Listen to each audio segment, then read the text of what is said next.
Welcome and thank you for joining me.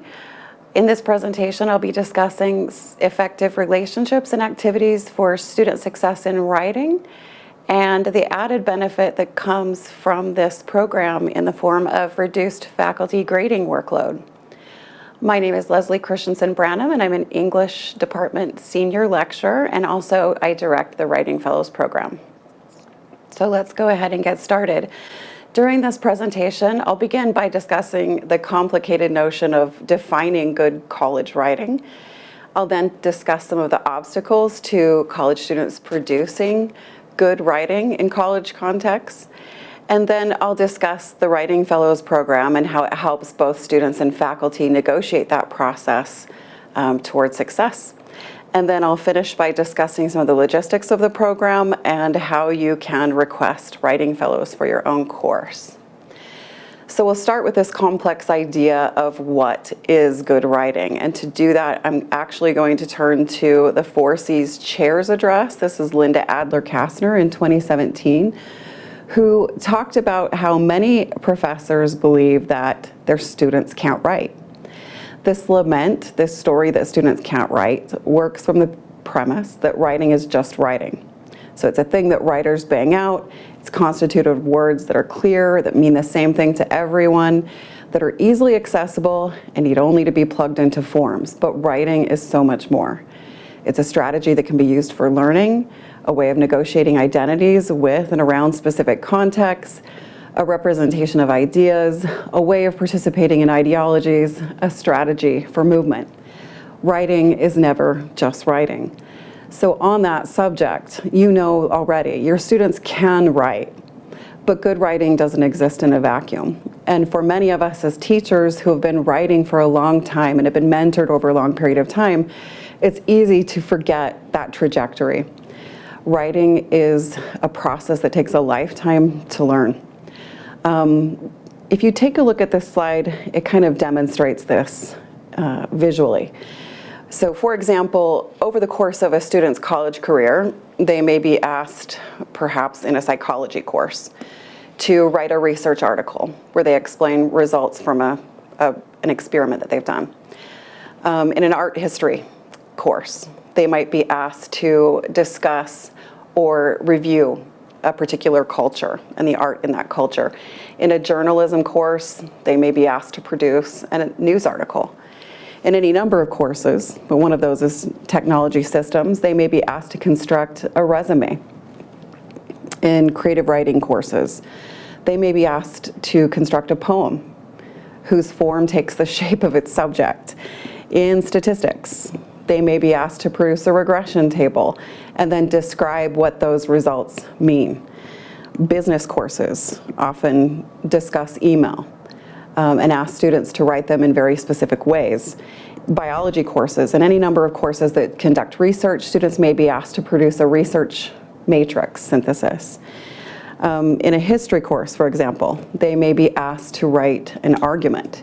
And more what we're seeing in genres across the curriculum are hyperlinks and QR codes, so multimodal facets involved in any one of these genres. So it's very complex, and as we just saw on the former slide, lots is asked of college students during their careers. So we'll define good writing not just in terms of the products that they produce that were demonstrated on the former slide, but the processes that lead to the production of those products. So we'll define good writing as both a process and a product in which the author's purpose is effectively accomplished for a given audience. Purposes are sometimes defined in assignment descriptions. Sometimes also additionally, writers have their own purposes like getting an A or learning or getting something done quickly. It requires knowledge and application of conventions that are appropriate to any specific writing context, and cycles of drafting, feedback, and revision we know are key. I'm not sure that our students know that, and we'll get to that in just a moment.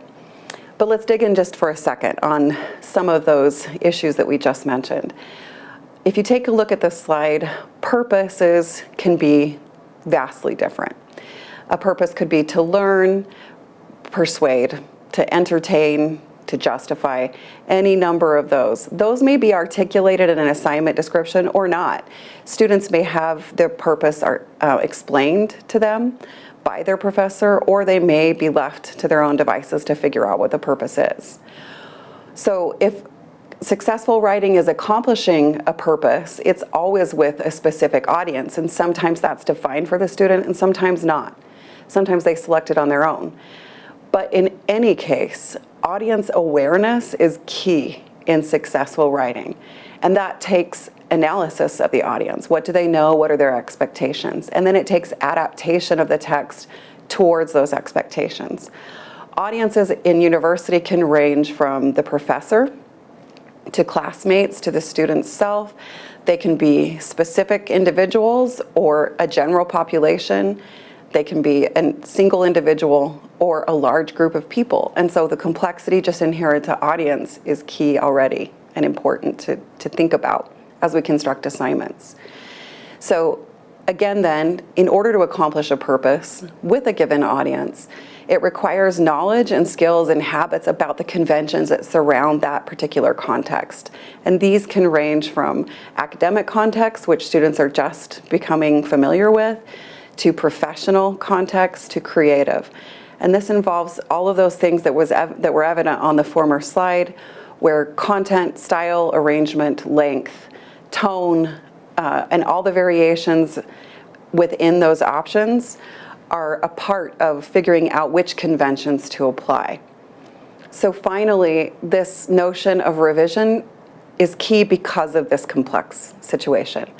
And revision takes time. It means we produce a draft, we get feedback on that draft, and we revise, we re-see what we've done previously. So let's talk about some of the obstacles to that kind of writing production for college students in our experience. The first is misunderstanding the assignment. This is definitely the foremost problem that writing fellows help students work with, because writing is so complex. And partly because our ability to construct clear writing assignments isn't always fantastic. Students need to understand what is the purpose of this assignment or create it for themselves. Who am I writing for? And how do I adapt my writing for that particular readership? Students also need to understand, how will my professor be evaluating this piece of writing? When the product is sent through Canvas, how will it be evaluated? What are my professor's expectations? A second obstacle is subpar time management. Students are busy, they have many classes, many projects, many of them are working and have family obligations, and so often they're very deadline driven. That means that many students are writing the night before or the morning before a deadline. We have a lot of last minute drafting. That means there's a lack of planning. Sometimes research isn't there that needs to be there, and it certainly doesn't leave time for the revision process.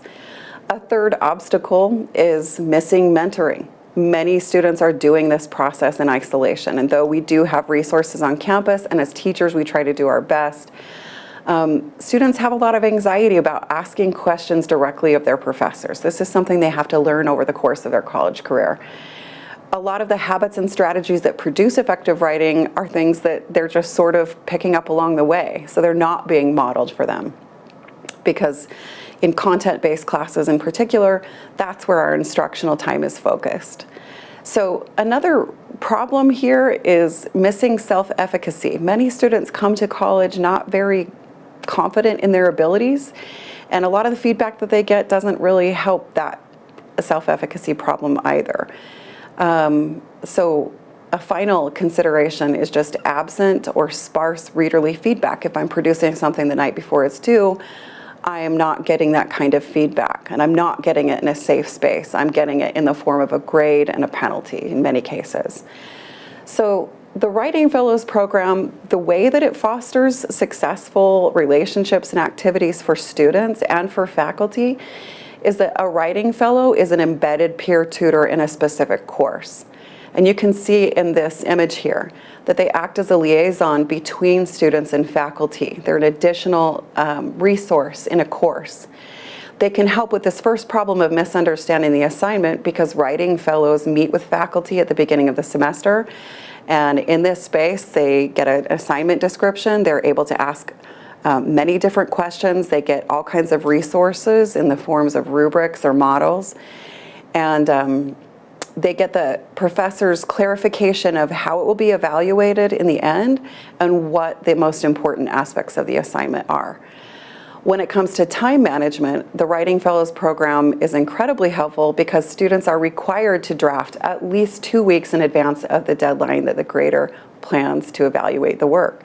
And it's during that 2-week period that they then provide written feedback and then conference individually with students about the writing in time for them to be able to revise and before they submit. On that final point, missing mentoring, writing fellows are there to praise what's done well in a writing assignment, but also to ensure that the writing aligns with what the professor expects. And we really do try to marry those two ideas in every meeting. Meetings are not directive. Writing fellows don't grade writing. It really is a conversation about, here is my readerly perspective of this draft in light of the lens of your professor's criteria.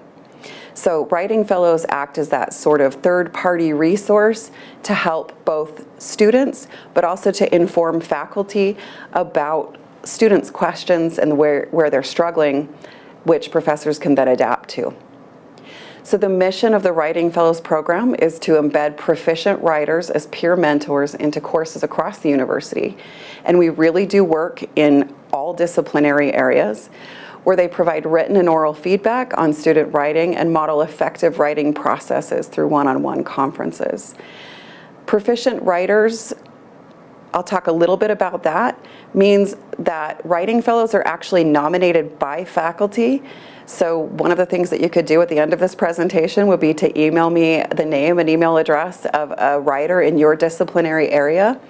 They then take a seminar where they learn both theory and practice of tutoring. There are 3 obvious beneficiaries. Students, clearly, they get that assistance. Students are generally happier because their assignments are evaluated with grades that they appreciate. Faculty get feedback on assignment design and higher quality papers to grade, which often saves time. And the writing fellows themselves get to experience personal growth in preparation for careers or graduate studies. Student outcomes, and these are important. Obviously, number 2, improved written products. But the long-term goal of the Writing Fellows program is to model strategies and habits to improve student writing processes. And the hope is that they transfer those processes into future courses as well. And then that support that they get through increased confidence and feedback throughout the writing process. One student remarked, the writing fellows were super helpful in a course that was very frustrating by actually caring about the person who is writing and helping me be in a position to likely succeed. On the faculty front, I meet individually with faculty before the semester begins and we talk about writing assignments. I offer support and resources. Individualized support for teaching writing comes through that and also through the feedback given by writing fellows.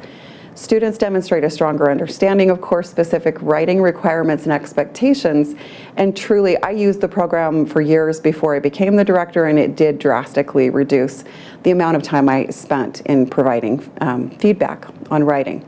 So one faculty person in music said, I was very appreciative of you and the work of your writing fellows. They were truly wonderful. I'm grateful for your help and hope to return in kind. We do have several faculty members that we work with repeatedly every semester.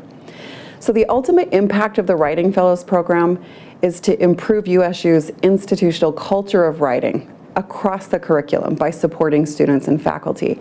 We are more, or about more, than just improving papers or editing papers or grading. We really are committed to promoting a campus-wide culture where writing is used as a method of inquiry. Our philosophy is based on these 4 principles for that reason. We really believe that writing is a powerful process for generating learning, not just demonstrating it. And that learning to write involves obviously cognitive processes, but also affective and social processes, and that we each develop uniquely across the lifespan, and that depends hugely on who we are as individuals.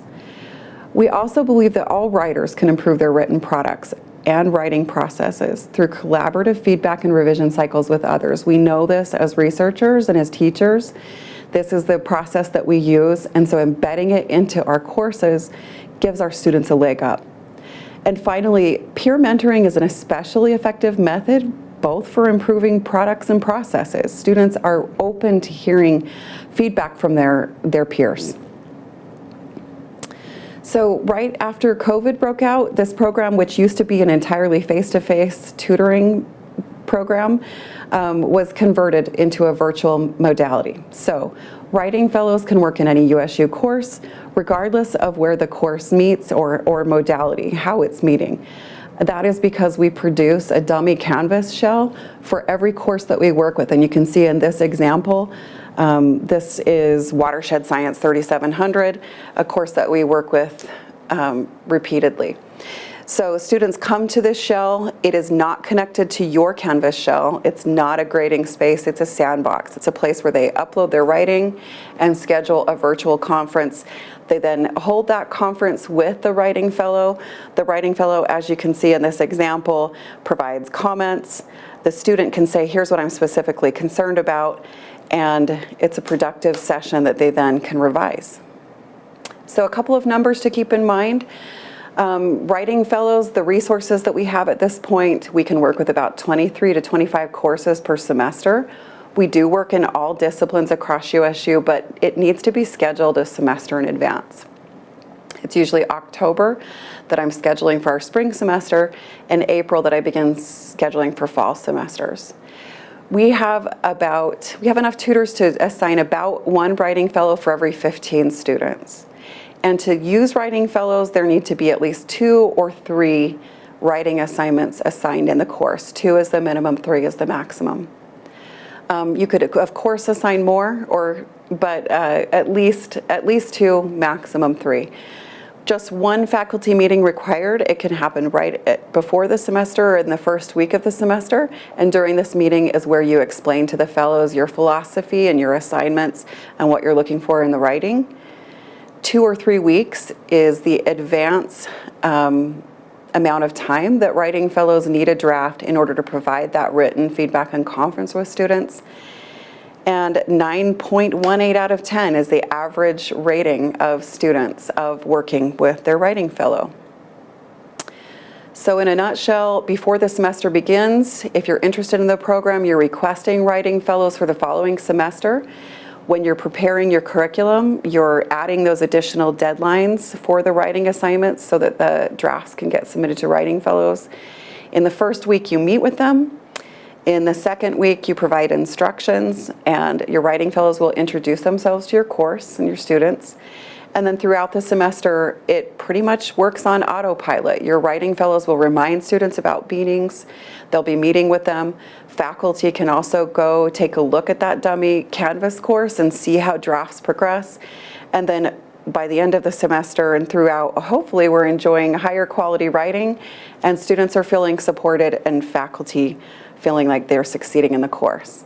So thank you for your time. If you would like more information about the program, or you're interested in requesting writing fellows for your course, you can contact me at leslie.branum@usu.edu or the phone number listed on your screen. Thank you so much.